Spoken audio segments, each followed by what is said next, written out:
지금 여러분의 눈앞에 한 남자가 있습니다. 그를 한번 떠올려 보십시오. 광화문 광장에 근엄하게 앉아있는 금빛 동상, 혹은 만원권 지폐 속에 인자한 할아버지. 우리는 그를 성군이라 부르고 대왕이라 칭송합니다. 하지만 그 화려한 금박을 벗겨내고 역사의 기록을 현미경처럼 들여다보면 거기엔 전혀 다른 얼굴을 한 남자가 숨어 있습니다. 1450년 54세 나이로 눈을 감던 순간 그의 육체는 이미 80대 노인보다 더 처참하게 무너져 있었습니다. 눈은 멀었고 살은 썩어 들어갔으며 마음은 자식 잃은 슬픔으로 타들어가 재가 되어버린 사람.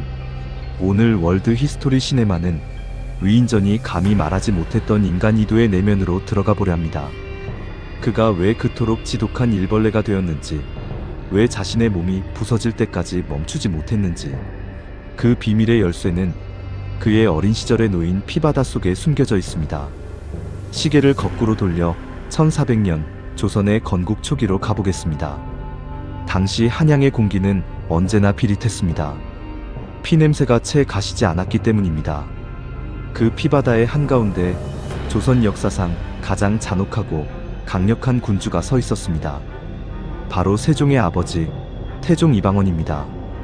우리는 이방원을 카리스마 넘치는 왕으로 기억하지만 어린 아들의 눈에 비친 아버지는 공포 그 자체였습니다.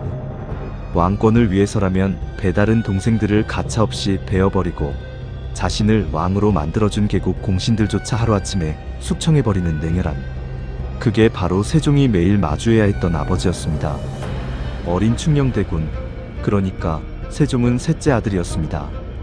왕이 될 가능성이 전혀 없는 그냥 왕자였죠. 보통의 왕자라면 적당히 술 마시고 사냥이나 즐기며 편하게 살았을 겁니다. 하지만 세종은 그럴 수 없었습니다. 그는 너무 똑똑했고 눈치가 빨랐기 때문입니다. 어린 나이에 그는 충격적인 장면을 목격합니다. 어머니 원경왕후의 남동생들, 즉 자신의 외삼촌들이 아버지의 손에 의해 도륙나는 과정을 똑똑히 지켜봤습니다. 외삼촌 민무구, 민무질 형제. 그들은 당대 최고의 권력가였지만 태종의 의심을 사는 순간 끝장이었습니다. 어머니가 울며불며 아버지 바지가랑이를 잡고 매달려도 소용없었습니다. 태종은 처남들에게 사약을 내렸고 집안을 멸문시켰습니다. 어린 세종은 생각했을 겁니다. 아, 권력이란 것은 가족도 없구나. 내가 조금이라도 튀거나 아버지의 눈에 거슬리면 나도 죽을 수 있겠구나. 이 살벌한 생존 게임에서 살아남기 위해 어린 소년이 선택할 수 있는 길은 딱 하나뿐이었습니다. 바로 투명 인간이 되는 것이었습니다. 하지만 그냥 투명 인간이 되어서는 안 됩니다. 무식하면 무시당하고 너무 똑똑해서 정치에 관심을 가지면 의심받습니다. 그래서 그가 찾은 유일한 도피처가 바로 책이었습니다. 아버지, 저는 정치에는 눈곱만큼도 관심이 없습니다. 저는 그저 활자가 좋을 뿐입니다. 저는 권력이 아니라 지식을 탐하는 너드일 뿐입니다. 그는 아버지에게 이렇게 온몸으로 외치고 있었던 겁니다. 하루 종일 방구석에 처박혀 책만 읽는 아들. 사냥하러 가자고 해도 몸이 아파서요라며 핑계를 대고 책상머리에 앉아있는 아들. 태종 이방원은 그런 셋째 아들을 보며 안심했을지도 모릅니다. 그래, 저 녀석은 책밖에 모르는 바보니까 내 왕권에 위협이 되진 않겠어. 그렇게 책은 소년 이도에게 취미가 아니라 자신을 숨길 수 있는 가장 안전한 벙커였습니다. 하지만 역사의 장난은 잔인했습니다. 왕세자였던 첫째 형 양녕대군. 그는 아버지의 기대를 한몸에 받았지만 그 무게를 견디지 못하고 미쳐가기 시작했습니다. 몰래 궁담을 넘어다니고 기생을 궁으로 들이고 아버지 태종에게 반항하는 편지를 쓰며 엽기적인 행각을 일삼았습니다. 태종의 인내심이 바닥을 드러낼 즈음 조정의 신하들 사이에서 묘한 기류가 흐릅니다. 미치광이 양녕 대신 똑똑한 충녕이 낫지 않겠는가? 이 말은 세종에게 축복이 아니라 사형 선고나 다름없었습니다. 형을 제치고 왕이 된다는 건 곧 형제들과의 피 튀기는 전쟁을 의미하니까요. 자칫하면 형의 손에 죽거나 아버지의 의심을 사서 죽을 수도 있는 상황. 하지만 세종은 거부하지 않았습니다. 아니, 거부할 수 없었습니다. 이미 운명의 수레바퀴는 그를 왕자로 밀어 올리고 있었기 때문입니다. 1418년 8월 뜨거운 여름날, 결국 형 양녕대군은 폐위되고 쫓겨납니다. 그리고 22살의 청년 이도는 조선의 4대 임금으로 등극합니다. 하지만 즉위식 날 그의 표정이 어땠을지 상상이 가십니까? 기쁨? 환희? 아니요. 극도의 긴장감이었을 겁니다. 그는 알고 있었습니다. 왕좌에 앉는 순간 또 다른 피바람이 불어닥칠 거라는 것을요. 예상은 빗나가지 않았습니다. 왕이 되자마자 아버지 태종은 기다렸다는 듯이 또다시 칼을 뽑아들었습니다.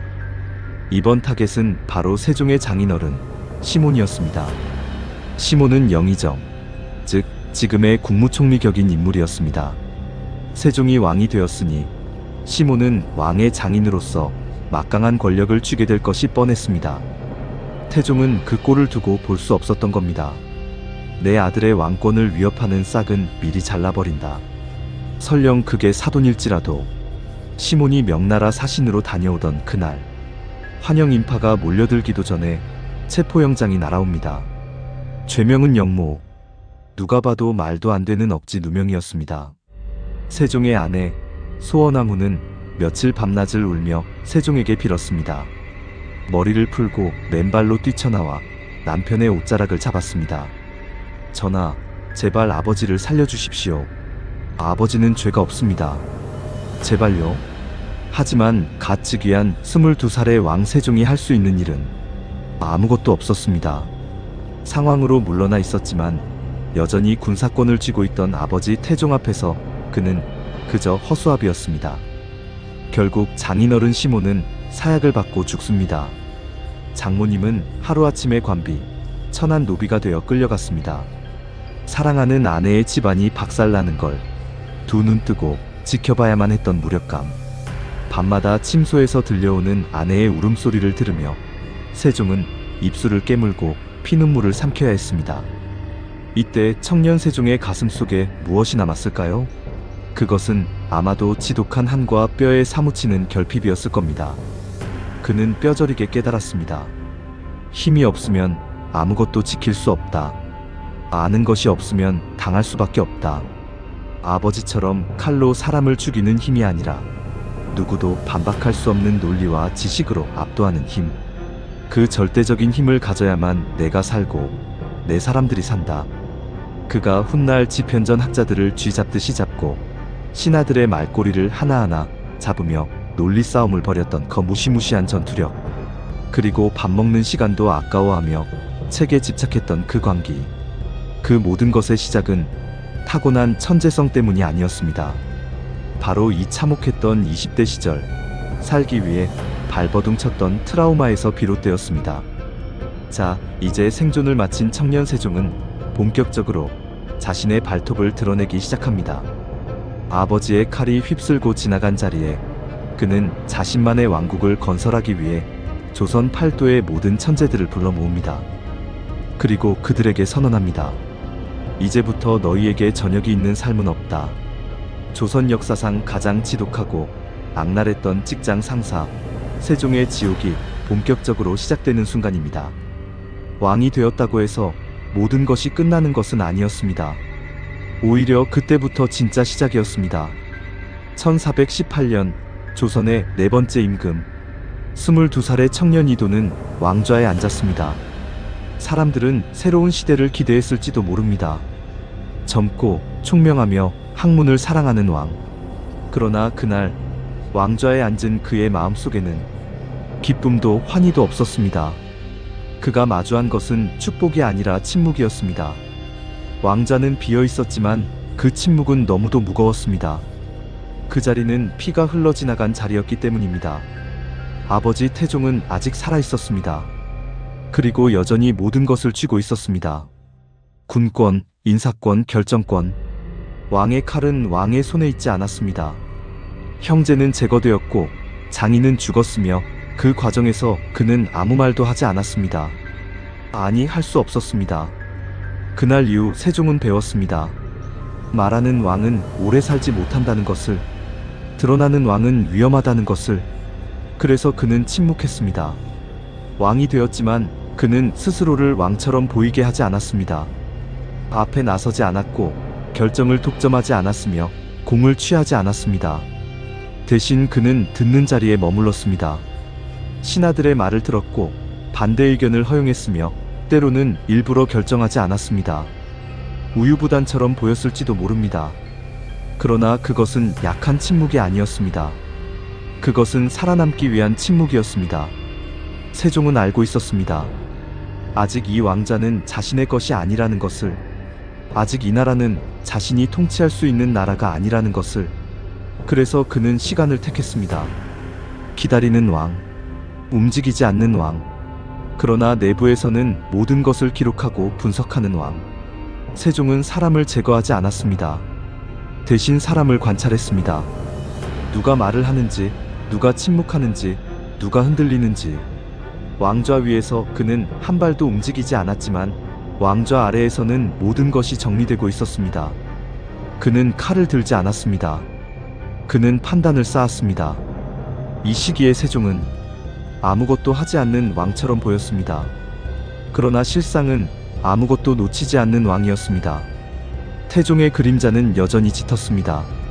한마디 말, 하나의 인사, 한 번의 실수로 모든 것이 무너질 수 있는 시간. 그래서 세종은 절대 서두르지 않았습니다. 그는 신하들을 시험하지 않았습니다. 그들이 스스로 드러나도록 두었습니다. 권력에 취하는 자, 말이 앞서는 자, 욕심을 숨기지 못하는 자. 그는 기록했고, 기억했고, 기다렸습니다. 침묵은 비겁함이 아니라 전략이었습니다.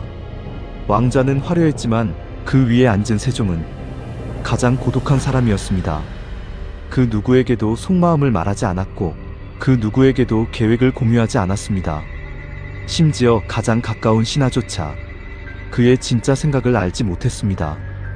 그 시절 세종은 자주 밤을 새웠습니다. 잠들지 않았고 몸은 점점 무너져 갔습니다. 그러나 그는 멈추지 않았습니다. 멈추는 순간 이 침묵은 끝나기 때문입니다. 왕좌 위에서의 침묵은 언제든 칼날로 바뀔 수 있었습니다. 그래서 그는 왕으로서 말하지 않았고 인간으로서 감정을 지웠습니다. 이 시기 세종에게 왕자는 영광이 아니라 감옥에 가까웠습니다. 움직일 수 없고 말할 수 없고 드러낼 수 없는 자리. 그러나 그는 도망치지 않았습니다. 그는 견뎠습니다. 침묵 속에서 그는 하나의 결론에 도달합니다. 힘은 소리에서 나오지 않는다는 것. 진짜 권력은 조용히 구조를 바꾸는 것이라는 것. 그래서 그는 준비합니다.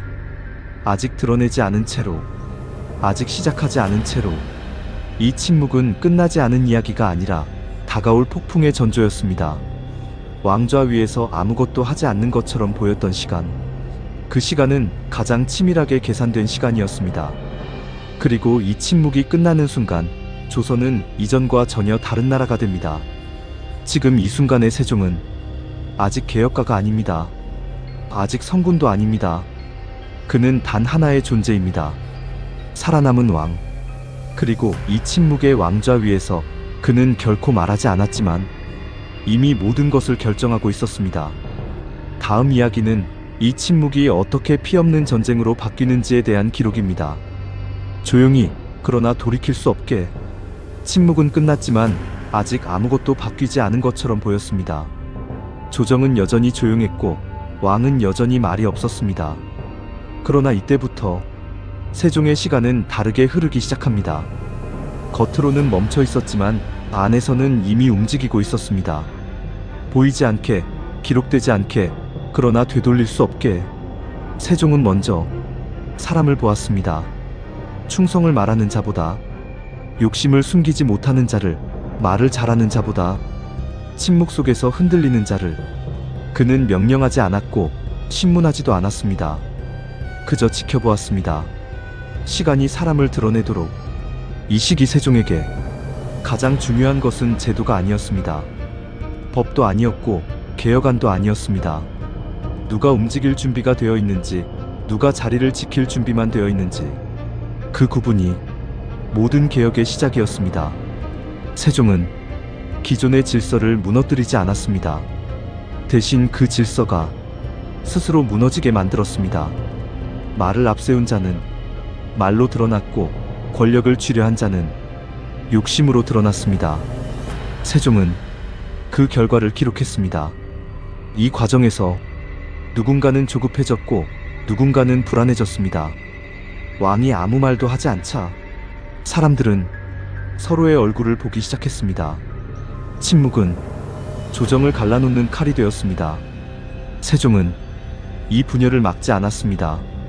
오히려 그대로 두었습니다. 분열은 위험했지만 동시에 가장 정확한 지도였습니다. 누가 어느 편에 서 있는지, 누가 끝까지 남을지, 침묵은 모두를 드러냈습니다. 이때 세종은 처음으로 움직입니다. 크게도 눈에 띄게도 아닙니다. 사소해 보이는 결정, 작은 인사, 의미 없어 보이는 배치. 그러나 그 모든 선택은 한 방향을 가리키고 있었습니다. 사람들은 이 변화를 눈치채지 못했습니다. 왜냐하면 피가 흐르지 않았기 때문입니다. 그러나 이 시기야말로 가장 많은 것이 사라지고 있던 순간이었습니다. 자리, 영향력, 그리고 선택권. 세종의 개혁은 선언으로 시작되지 않았습니다. 법령도 아니었고 연설도 아니었습니다. 그는 먼저 말할 자리를 줄였고 결정할 자리를 옮겼습니다. 권력은 조용히 이동하고 있었습니다. 이 시기 조정에서 가장 위험한 사람은 반대하는 자가 아니었습니다. 가장 위험한 사람은 아무 말도 하지 않으면서 기다리는 사람이었습니다. 세종은 그 침묵을 가장 경계했습니다. 그래서 세종은 결정을 늦췄습니다. 일부러 멈췄고 일부러 미뤘습니다. 사람들이 스스로 움직이도록, 스스로 실수하도록, 그리고 스스로 편을 고르도록. 이 과정에서 세종은 고립되었습니다. 아무에게도 속마음을 말하지 않았고 계획을 공유하지도 않았습니다.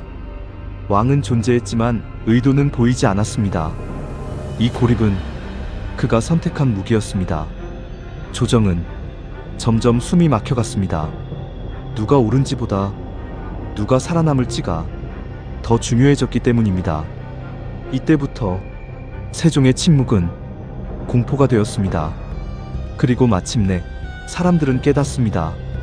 왕이 아무것도 하지 않는 것이 아니라 이미 끝났다는 사실을. 결정은 내려졌고 이제 남은 것은 실행뿐이라는 것을. 이제 세종은 말할 필요가 없었습니다. 구조는 이미 바뀌었고 사람들은 이미 자신의 위치를 알게 되었기 때문입니다. 이 순간 침묵은 명령보다 강했습니다. 이것이 피 없는 전쟁의 실체였습니다. 칼은 뽑히지 않았고 피도 흐르지 않았습니다. 그러나 되돌릴 수 없는 변화는 이미 시작되었습니다. 그리고 이 전쟁에서 패배한 자들은 싸우지도 못했습니다.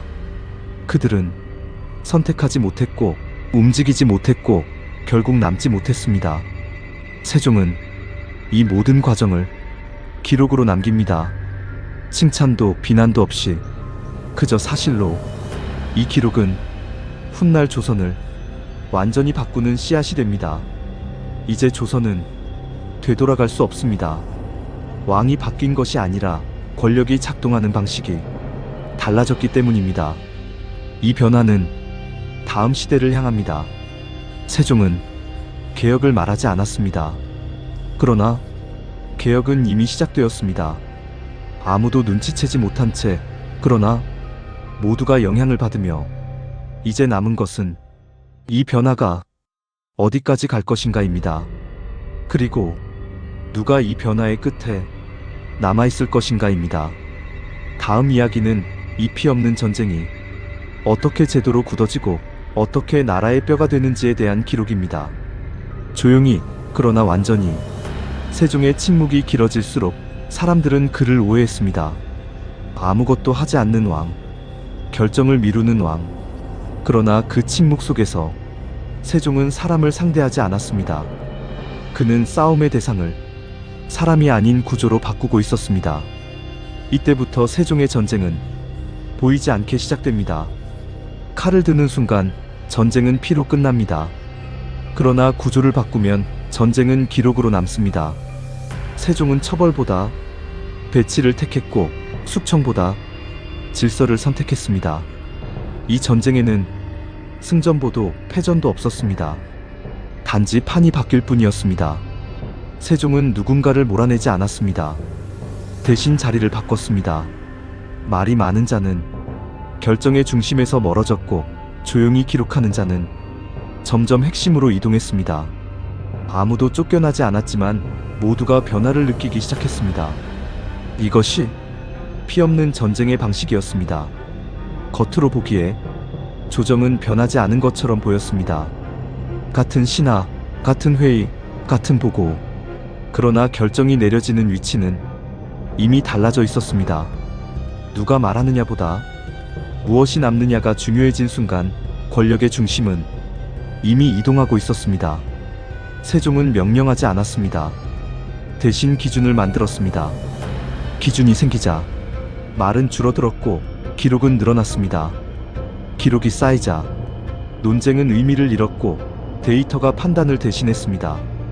이때부터 권력은 목소리에서 문서로 옮겨갔습니다. 말이 앞서는 사람은 항상 갈등을 만들었습니다.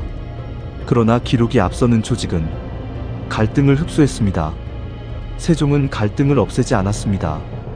갈등이 폭발하지 않도록 구조 안에 가두었습니다. 이 전쟁의 목적은 승리가 아니라 안정이었습니다. 보이지 않는 전쟁은 빠르지 않았습니다. 오히려 느렸고 지루했고 성과가 없어 보였습니다. 그러나 시간이 흐를수록 한 가지는 분명해졌습니다. 말로 싸우던 시대는 끝나고 설계로 움직이는 시대가 열리고 있었습니다. 세종은 상대를 자극하지 않았습니다. 자극은 반발을 낳고 반발은 폭력을 부릅니다. 그는 반발할 이유 자체를 지워버렸습니다. 싸울 명분이 사라지자 저항도 흐려졌고 사람들은 변화에 적응하기 시작했습니다. 이 시기 세종은 개혁가처럼 보이지 않았습니다. 영웅도 아니었고 혁명가도 아니었습니다. 그러나 보이지 않는 곳에서 규칙은 하나씩 바뀌고 있었고 이 변화는 누구도 되돌릴 수 없었습니다.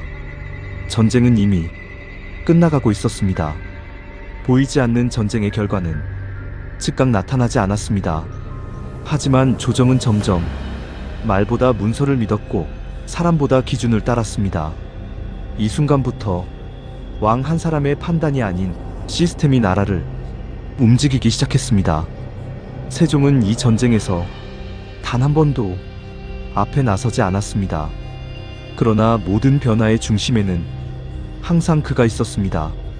이것이 가장 위험한 권력의 형태였습니다. 보이지 않지만 완전히 지배하는 힘. 그리고 이 전쟁이 끝났을 때 조선은 더 이상 되돌릴 수 없는 길로 들어서 있었습니다. 이제 남은 것은 이 구조 위에 무엇을 세울 것인가였습니다. 다음 이야기는 이 전쟁 위에 세워진 설계의 기록입니다. 보이지 않는 전쟁이 끝났을 때 사람들은 아무 일도 없었다고 느꼈습니다. 피도 흐르지 않았고 숙청도 없었으며 누군가 공개적으로 패배하지도 않았기 때문입니다. 그러나 이 조용한 전쟁은 조선의 권력 구조를 완전히 바꿔놓았습니다. 말하는 사람이 아니라 기록을 남기는 사람이 중심에 서게 된 순간이었습니다. 재조정은 한 사람의 눈치를 보는 곳이 아니었습니다. 기분, 혈연, 정치적 계산보다 문서와 절차가 앞서기 시작했습니다. 이 변화는 눈에 띄지 않았지만 가장 오래 남는 변화였습니다. 세종은 이 구조가 자신이 없어도 작동해야 한다는 것을 이미 알고 있었습니다. 보이지 않는 전쟁은 여기서 끝이 아닙니다. 이 전쟁은 다음 단계를 위한 기초 작업이었습니다. 이제 세종은 이 구조 위에 지식과 제도를 올릴 준비를 합니다. 다음 이야기는 이 조용한 승리가 어떻게 조선의 뼈대가 되는지에 대한 기록입니다. 보이지 않는 전쟁이 끝난 뒤 조선은 조용해졌습니다. 갈등은 줄었고 소리는 낮아졌으며 결정은 느려졌습니다. 그러나 이 고요함은 정체가 아니었습니다. 이제 세종은 싸우는 왕이 아니라 설계하는 왕이 되려 하고 있었습니다. 전쟁 다음에 오는 것은 언제나 구조입니다. 세종은 알았습니다. 권력은 유지될 수 있지만 지식은 축적되어야 한다는 것을. 칼로 만든 질서는 칼이 사라지면 무너집니다. 그러나 기록으로 만든 질서는 사람이 바뀌어도 남습니다. 그래서 그는 사람보다 먼저 지식을 불러 모으기 시작했습니다. 이 시기 세종의 관심은 눈에 띄지 않는 곳에 있었습니다. 전장도 연단도 아니었습니다. 책, 문서, 기록, 그리고 그것을 다루는 사람들. 세종은 말 잘하는 신하보다 정리할 줄 아는 신하를 중요하게 보기 시작했습니다. 세종은 학자를 불렀습니다. 그러나 그들을 앞에 세우지 않았습니다. 칭찬하지도 권력을 주지도 않았습니다. 대신 끝없이 묻고 끝없이 읽게 했습니다. 지식은 장식이 아니라 도구여야 했기 때문입니다. 이 시기 조정에서는 눈에 띄는 개혁이 없었습니다. 새로운 법도 혁신적인 제도도 아직 보이지 않았습니다. 그러나 내부에서는 하나의 변화가 분명하게 진행되고 있었습니다. 모든 논의가 기록으로 남기 시작한 것입니다. 기록이 쌓이자 말은 신중해졌고 주장은 조심스러워졌습니다. 즉흥적인 발언은 사라졌고 감정적인 판단은 줄어들었습니다. 세종은 이 변화를 개혁의 신호로 받아들였습니다. 사람이 바뀌지 않아도 행동은 바뀌고 있었기 때문입니다. 세종은 이 과정에서 서두르지 않았습니다. 지식은 시간을 필요로 하고 설계는 더 많은 시간을 요구하기 때문입니다. 그는 기다렸고 읽었으며 묻고 또 물었습니다. 왕은 명령하는 자가 아니라 이해하는 자여야 한다고 믿었기 때문입니다. 이제 조선에는 보이지 않는 변화가 분명히 자리 잡고 있었습니다. 전쟁은 끝났고 권력은 안정되었으며 지식은 모이기 시작했습니다. 다음 단계는 분명했습니다. 이 지식을 어떻게 나라의 뼈대로 만들 것인가? 다음 이야기는 그 설계가 구체화되는 순간입니다. 세종이 모은 것은 지식 그 자체가 아니었습니다. 그는 지식을 다루는 방식을 설계하고 있었습니다. 누가 읽고 누가 정리하며 누가 판단하는가?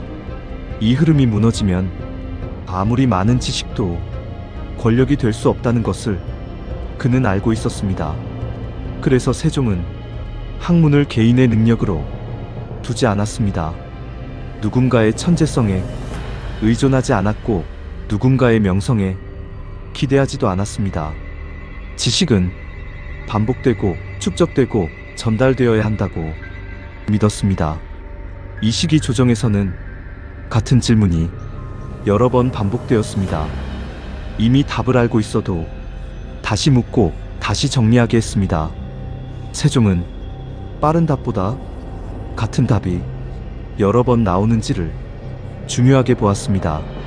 지식은 혼자 있을 때 힘이 없고 공유될 때 권력이 됩니다. 세종은 지식을 가두지 않았습니다. 그러나 무작정 퍼뜨리지도 않았습니다. 검토하고 정리하고 다듬은 뒤에야 다음 단계로 넘겼습니다. 이 과정은 답답해 보였습니다. 성과는 보이지 않았고 시간만 흐르는 것처럼 보였습니다. 그러나 이 느린 과정이 조선을 다른 나라로 만들고 있었습니다. 속도가 아닌 방향이 결정되고 있었기 때문입니다. 세종은 결과를 요구하지 않았습니다. 대신 과정을 끝까지 보게 했습니다. 중간에 포기하는 사람은 자연스럽게 탈락했고 끝까지 남은 사람만이 다음 단계로 이동할 수 있었습니다. 이 시기부터 조정의 공기는 달라지기 시작합니다. 말로 평가받던 시대에서 정리와 이해로 평가받는 시대로 세종은 이 변화를 가장 중요한 개혁으로 기록했습니다. 지식이 쌓이자 자연스럽게 다음 질문이 등장합니다. 이 지식을 누구를 위해 사용할 것인가? 세종의 답은 분명했습니다. 지식은 왕을 위해 존재하는 것이 아니라 나라를 위해 존재해야 한다는 것. 그래서 세종은 지식을 정치의 도구로 쓰지 않았습니다. 선전에도 과시에도 사용하지 않았습니다. 지식은 문제를 해결하는 데에만 쓰이게 했습니다. 이 선택이 훗날 조선의 방향을 완전히 바꿉니다. 이제 세종은 확신하고 있었습니다. 칼로 얻은 권력은 사라질 수 있지만 지식으로 설계된 제도는 남는다는 것을, 이 설계는 이제 막 완성 단계로 접어들고 있었습니다. 다음 단계는 이 지식을 모두가 사용할 수 있는 형태로 만드는 일이었습니다. 기록을 넘어 언어로, 소수의 이해를 넘어 모두의 이해로. 다음 이야기는 이 설계가 어떻게 문자와 제도로 완성되는지에 대한 기록입니다. 세종은 지식이 쌓이는 속도를 의도적으로 늦췄습니다. 빠르게 결론을 내리는 순간 지식은 다시 권력의 장식이 되기 때문입니다. 그는 한 번 더 묻고 다시 정리하게 했으며 같은 질문을 다른 방식으로 반복하게 했습니다. 이 느림 속에서 지식은 단단해졌습니다. 이 과정은 많은 사람을 지치게 했습니다. 성과가 보이지 않았고 평가도 늦었으며 칭찬도 없었습니다. 그러나 끝까지 남은 사람들은 하나의 공통점을 가지고 있었습니다. 지식을 권력이 아니라 책임으로 받아들이는 사람들이었습니다. 세종은 이 사람들을 앞에 세우지 않았습니다. 이름을 알리지도 공을 나누지도 않았습니다. 그 대신 그들이 만든 기록과 체계가 조용히 조정을 지배하게 했습니다. 사람은 사라져도 구조는 남도록. 이 시기부터 조선의 정책은 눈에 띄게 달라지기 시작합니다. 즉흥적인 명령은 줄었고 장기적인 판단이 늘어났습니다. 한 해의 결과보다 10년 뒤의 상태를 먼저 묻는 나라. 세종은 그 방향을 명확히 그리고 있었습니다. 이 설계는 완벽하지 않았습니다. 실수도 있었고 되돌려야 했던 결정도 있었습니다. 그러나 중요한 것은 실수를 대하는 방식이었습니다. 숨기지 않았고 기록으로 남겼으며 다음 판단의 재료로 사용했습니다. 세종은 완성된 설계를 원하지 않았습니다. 계속 수정되고 계속 보완되는 구조. 왕이 바뀌어도 시대가 바뀌어도 작동하는 틀. 이것이 그가 꿈꾼 진짜 개혁이었습니다. 이제 조선은 다음 단계로 넘어갈 준비를 마쳤습니다. 지식은 충분히 쌓였고 사람은 선별되었으며 구조는 안정되었습니다. 남은 것은 이 모든 것을 모두가 사용할 수 있게 만드는 일이었습니다. 다음 이야기는 이 설계가 어떻게 문자와 제도로 완성되는지에 대한 기록입니다. 지식이 왕의 손을 떠나 백성에게 닿는 순간 조선은 완전히 다른 나라가 됩니다. 모든 것이 준비되었을 때 세종은 드디어 움직이기 시작합니다. 침묵은 끝났고 전쟁은 지나갔으며 설계는 완성 단계에 들어섰습니다. 그러나 이 순간에도 세종은 앞에 나서지 않았습니다. 그는 늘 그랬듯 한 발 뒤에서 모든 것을 바라보고 있었습니다. 사람들은 세종을 성군이라 부릅니다. 완벽한 왕, 이상적인 지도자. 그러나 그 이름 뒤에는 아무도 보지 않으려 했던 한 인간이 남아 있었습니다. 결정은 늘 그의 몫이었고 그 무게는 누구와도 나눌 수 없었습니다. 세종은 사람을 믿었지만 사람에게 기대지 않았습니다. 제도를 만들었지만 그 제도 뒤에 항상 자신을 두었습니다. 잘못되면 책임질 사람이 필요했고 그 사람은 언제나 왕이어야 했기 때문입니다. 개혁이 성공할수록 세종은 더 고립되었습니다. 누구도 그의 시선을 끝까지 따라올 수 없었고 누구도 그의 판단을 완전히 이해하지 못했습니다. 위대한 왕은 항상 가장 외로운 자였습니다. 그는 밤을 점점 더 길게 보냈습니다.